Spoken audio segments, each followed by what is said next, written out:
ഡൽഹി, മുംബൈ, തിരുവനന്തപുരം, കോഴിക്കോട് വിമാനത്താവളങ്ങളിലേക്ക് ആഴ്ചയിൽ 15 സർവീസുകളാണ് air India റിയാദിൽ നിന്നും ഓപ്പറേറ്റ് ചെയ്യുന്നത്.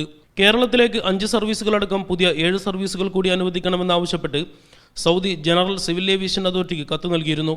പക്ഷേ റിയാദിലെ കിങ് ഖാലിദ് അന്താരാഷ്ട്ര വിമാനത്താവളത്തിലെ വികസന പ്രവർത്തനങ്ങൾ കാരണം ഇപ്പോൾ അനുമതി ലഭിക്കില്ലെന്നാണ് അറിയുന്നത്. Which is called General Aviation for Civil Authority. They have refused to give us any increase in the number of flights.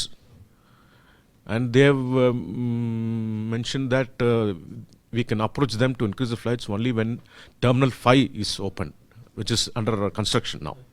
റിയാദിൽ നിന്ന് സർവീസ് നടത്തുന്ന നിരവധി അന്താരാഷ്ട്ര വിമാന കമ്പനികളും സർവീസുകൾ നേർപകുതിയായി വരെ വെട്ടിക്കുറച്ചിട്ടുണ്ട്. ഏപ്രിൽ 1 മുതൽ ഡിസംബർ 31 വരെ പകൽ സമയത്ത് തിരുവനന്തപുരം വിമാനത്താവളം അടച്ചിടുന്നതിനാൽ നിലവിലെ എയർ ഇന്ത്യയുടെ റിയാദ് തിരുവനന്തപുരം സർവീസ് അവതാളത്തിലാകും.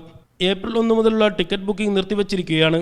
സർവീസ് രാത്രിയിലേക്ക് മാറ്റാനുള്ള അനുമതിക്കായി കാത്തിരിക്കുകയാണെന്ന് റിയാദ് റീജിയണൽ മാനേജർ പ്രഭുചന്ദ്രൻ മീഡിയ വണ്ണിനോട് പറഞ്ഞു.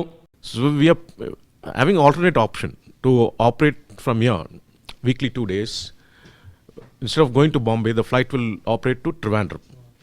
That is, it will depart at 1900 hours in the evening and arrive into Trivandrum in the midnight. This is the option which we are looking at. പൈലറ്റുമാർ സമരത്തിനിറങ്ങിയ കാലത്ത് Kochi service നിർത്തലാക്കിയതുപോലെ Thiruvananthapuram service നിർത്തലാക്കില്ലെന്ന പ്രതീക്ഷയിലാണ് പ്രവാസി സമൂഹം. റബി Muhammad, media one, Riyadh.